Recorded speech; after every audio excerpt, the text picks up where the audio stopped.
कसं वाटतं, छान वाटतं ना कॅमेऱ्यासमोर आम्हा सगळ्यांना बघायला. अँकरिंग करताना. एक अशीच माझी मैत्रीण गौरी किरण आपल्याला भेटायला येते. ही देखील एक सामान्य तुमच्या माझ्यासारखीच एक मुलगी आहे बरं का. आणि तिची देखील आपल्या सगळ्यांसारखीच मोठी मोठी स्वप्न, मोठ्या मोठ्या गगनभराऱ्या तिला देखील घ्यायच्या होत्या. चला ऐकूया तिची कथा. ती एक बाई माणूस कशी घडली, कशी होती तिची कथा. चला ऐकूया. नमस्कार, मी गौरी किरण.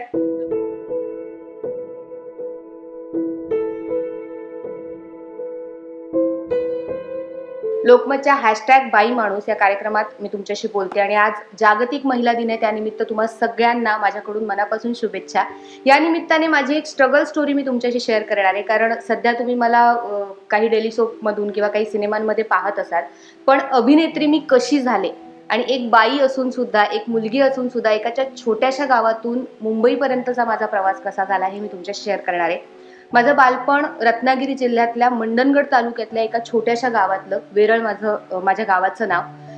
म्हणजे अक्षरशः मला आठवतंय की आमच्याकडे टीव्ही नव्हता सुरुवातीला, त्यामुळे या क्षेत्राबद्दल काही माहिती असण्याचा प्रश्नच नाही. काही कारणांमुळे माझं बालपण सुद्धा खूप खडतर गेलेलं आहे. जसं मी 12 शाळा बदललेल्या आहेत, म्हणजे काही वेळेला एकाच इयत्तेत 3-3 वेळा मी गेलेले आहे. खूप साऱ्या नातेवाईकांकडे मी शिक्षण घेतलेलं आहे. आत्याकडे, मामाकडे, काकांकडे. या सगळ्यांनी त्यावेळेला सपोर्ट केला. पण बऱ्याच अशा गोष्टी घडल्या की त्या जर पाहिल्या असत्या तर कदाचित मी आज ज्या ठिकाणी आहे, मी एक अभिनेत्री म्हणून जे नाव कमावतीये ते कमवेन की नाही किंवा कमावू शकले असते की नाही याबद्दल नक्कीच शंका उत्पन्न झाली असती. एकतर कोकणासारखा फार दुर्गम भाग, जिथे माझ्या गावात अजूनही एकच बस संध्याकाळी जाते आणि दुसऱ्या दिवशी सकाळी परत येते. अशा ठिकाणी मी रोज माझं जे स्कूलिंग होतं, म्हणजे माझी जी शाळा होती ती मी 4 किलोमीटर रोज चालत जायचे. पालवणी म्हणून जे गाव होतं तिथे शाळा होती आणि वेरळपासून पालवणीचं अंतर जवळपास 4 किलोमीटरचं आहे. तर अशा सगळ्या अडचणींमधून कुठेतरी आपल्याला या अभिनय क्षेत्रात काम करायचं आहे हा थॉट मुळात येणं माझ्यासाठी हेच एक खूप मोठी अचिव्हमेंट होती त्यावेळेला.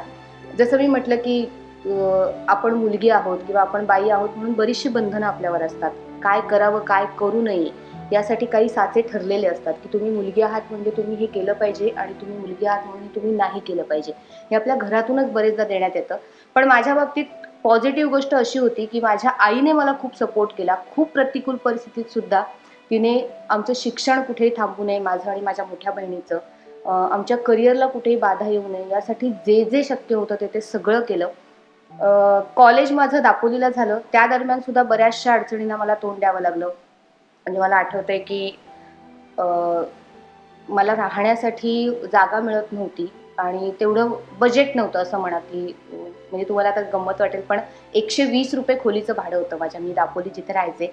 कारण आमचं कॉलेज हे दापोली किंवा मंडणगड तालुका प्लेसला, त्याच्यामुळे आणि मी जसं मगाशी म्हटलं की माझ्या गावामध्ये संध्याकाळी एकदाच बस जाते.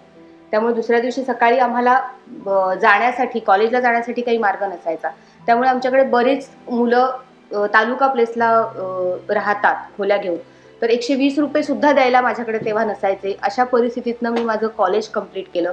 मात्र कॉलेजला असताना एक पॉझिटिव्ह सपोर्ट मिळाला की तिथल्या जेवढ्या प्राध्यापिका होत्या किंवा आमचे प्रिन्सिपल होते त्यांनी कुठेतरी माझ्या मनात हे खूप जास्त बिंबवलं की तू ज्या पद्धतीची आहेस किंवा तुझा स्वभाव ज्या पद्धतीचा आहे त्यामुळे तू 2च गोष्टी उत्तम करू शकतेस. एक तर तू चांगली पत्रकार होऊ शकतेस किंवा तू अभिनय क्षेत्रात काम करू शकतेस.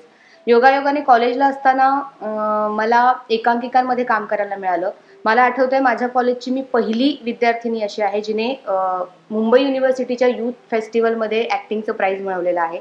आजपर्यंत त्या साईडला असं कधी घडलं नव्हतं आणि तिथे कुठेतरी माझ्या मनात अजून आशा उत्पन्न झाली की अरे बापरे, आपण या क्षेत्रात काहीतरी करू शकतो.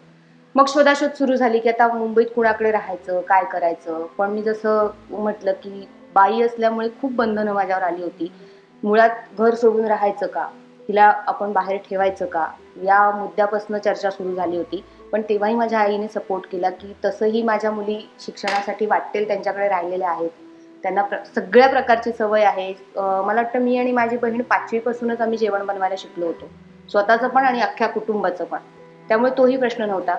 मुंबईत बरेचसे नातेवाईक होते, त्यांच्याकडे चौकशी केली की मला या क्षेत्रात काम करायचं तर मी राहू का. तर पहिल्या 2-3 जे ऑब्वियस होते ते रिप्लाय आले की नाही, एकतर तू मुलगी आहेस त्यामुळे आम्ही ही रिस्क घेऊ शकत नाही, आणि दुसरे की या क्षेत्रात काम करायचं तर प्लीज तसं काही करू नको, जॉब वगैरे करायचा असेल तर आम्ही विचार करू.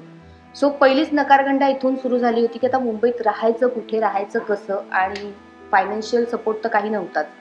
मला आठवतंय की मी एका दूरच्या नातेवाईकांकडे गेले होते, त्यांच्या मुलीला बाळ झालं होतं म्हणून बघायला, आणि आमची ही चर्चा चालू होती की आता पुढे काय करायचं. तर तिथे ज्या ताई होत्या त्या पटकन असं म्हणाल्या की अगं तू माझ्याकडे राहा ना मुंबईत. मी म्हटलं मुंबईत कुठे राहता तुम्ही? नालासोपारा. तर नालासोपारा मुंबईत आहे, ही त्यावेळेची माझी समजूत, आणि मी त्यांच्यासोबत नालासोपाराला राहायला आले. त्यानंतर माझं मुंबईतलं स्ट्रगल सुरू झालं. आता एक गोष्ट होती की नालासोपाराला राहून तुम्ही या क्षेत्रात काम करणं जरा अवघड होतं, कारण रोजचं अपडाऊन, ऑडिशन्स कुठे द्यायची, कुणासोबत मैत्री ठेवायची, इथे कोण आपल्याला भेटेल याचं काहीही गणित मला लागत नव्हतं. अशा वेळेला माझं स्ट्रगल सुरू झालं की आता रूममेट्स मिळवायला पाहिजेत ज्या या क्षेत्रात काम करत असतील. सो मुंबईतलं एक वेगळं स्ट्रगल सुरू झालं. सुरुवातीच्या इनिशियल काळात मी काही सिरियल्स केल्या, काही सिनेमांमध्ये काम केलं, एक नाटक सुद्धा केलं कमर्शियल. पण पुन्हा तेच की या सगळ्याचे पैसे मला नाही मिळाले. काही ना काही कारणाने हे पैसे सगळे बुडीत गेल्यामुळे मला पुन्हा प्रश्न उभा राहिला की आता मुंबईत सर्व्हाइव्ह कसं करायचं. पुन्हा मी मुलगी असल्यामुळे बाकीचा सपोर्ट जो आपल्याला नॉर्मली एका फॅमिलीतनं असतो किंवा नातेवाईकांकडनं असतो तो या क्षेत्रात असल्यामुळे मिळत नव्हता. ही तेवढीच खरी गोष्ट आहे की या क्षेत्राचं काही खरं नाहीये, तुला कामं मिळतील ना मिळतील, उगाच तू तुझे दिवस फुकट घालवतेस, अशा बऱ्याचशा रिॲक्शन्स मला त्यावेळेला येत होत्या. मुंबईत आल्याला मी एक गोष्ट अशी केली होती की जर्नलिझमला ॲडमिशन घेतलं होतं. त्यामुळे जेव्हा मला या क्षेत्रात माझं जरा वर खाली चालू होतं तेव्हा अनायसे मला जर्नलिझमच्या क्षेत्रातून किंवा पत्रकारितेतून खूप साऱ्या ऑफर्स आल्या. मी त्या ॲक्सेप्ट केल्या. पुढचे ऑलमोस्ट 4-4.5 वर्ष मी पत्रकार म्हणून काम केलं. अनेक न्यूज चॅनल किंवा मीडिया, सोशल मीडिया या सगळ्या प्रकारच्या माध्यमांमध्येही मी काम केलं. आणि जेव्हा मी माझा सपोर्ट, फायनान्शियल सपोर्ट मिळवला या सगळ्यातून, तेव्हा पुन्हा एकदा मी माझ्या स्वप्नाकडे वळले. पुन्हा एकदा अभिनय करायचं ठरवलं. आता पुन्हा अडचण होती की तुम्ही एक 4-5 वर्षांचा गॅप घेतल्यानंतर पुन्हा शून्यापासून सुरुवात करायची होती. यावेळेला मला सपोर्ट मिळाला माझ्या नव्या फॅमिलीचा. आफ्टर माय मॅरेज माझ्या घरच्यांनी मला खूप सपोर्ट केला. मला या 2 गोष्टी मला खरंच सांगाव्याशा वाटतात. एक तर तुम्ही बाई आहात म्हणून तुम्हाला येणारी बंधनं, आणि एक तर तुम्ही बाई आहात म्हणून तुम्हाला मिळाली मोकळी. माझी पहिली फेज होती की मी बाई आहे म्हणून मला मिळालेली बंधनं, आणि लग्नानंतरची माझी फेज आहे बाई आहे म्हणून मला मिळालेली मोकळीक. माझ्या घरात मी महिला आहे म्हणूनच कदाचित माझ्यावर सगळ्यात जास्त प्रेम केलं जातं. ही खरंच माझ्यासाठी खूप मोठी गोष्ट आहे. मी जशी आहे तशी त्यांनी एक्सेप्ट केलंय. लग्नानंतर मला अजिबात बदलावं लागलं नाही, आणि कदाचित त्यामुळेच माझी क्रिएटिव्हिटी, माझ्यातले गुण, माझ्यातली अभिनय क्षमता दिवसेंदिवस वाढतीये, ती ग्रो होतीये. सो मला हे सांगायचंय की महिला दिन आहे म्हणजे फक्त तुमच्या आईसाठी किंवा तुमच्या घरातल्या महिलांसाठी तुम्ही एखादी डिश केली, त्यांना कुठेतरी फिरायला नेलं, त्यांना कुठेतरी रेस्टॉरंटमध्ये नेलं म्हणजे त्यांच्यासाठी तुम्ही महिला दिन साजरा केलात असं होत नाही.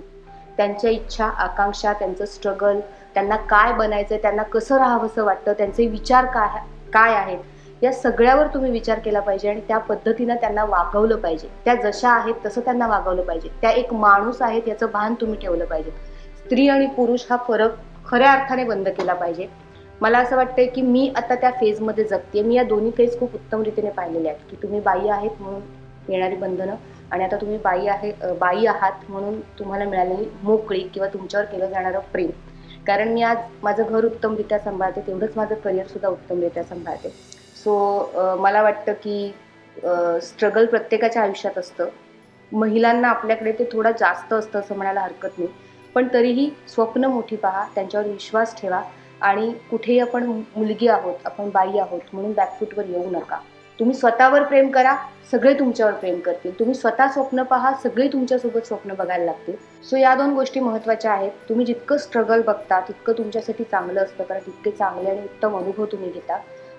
आणखीन एक गोष्ट महत्त्वाची मला सांगावीशी वाटते की तुम्ही स्त्री असाल किंवा तुम्ही पुरुष असाल, पण आपल्या घरातल्या आणि बाहेरच्या महिलांचा आदर करायला प्लीज आपल्या घरातल्या प्रत्येक पुरुषाला आणि महिलेला सुद्धा शिकवा.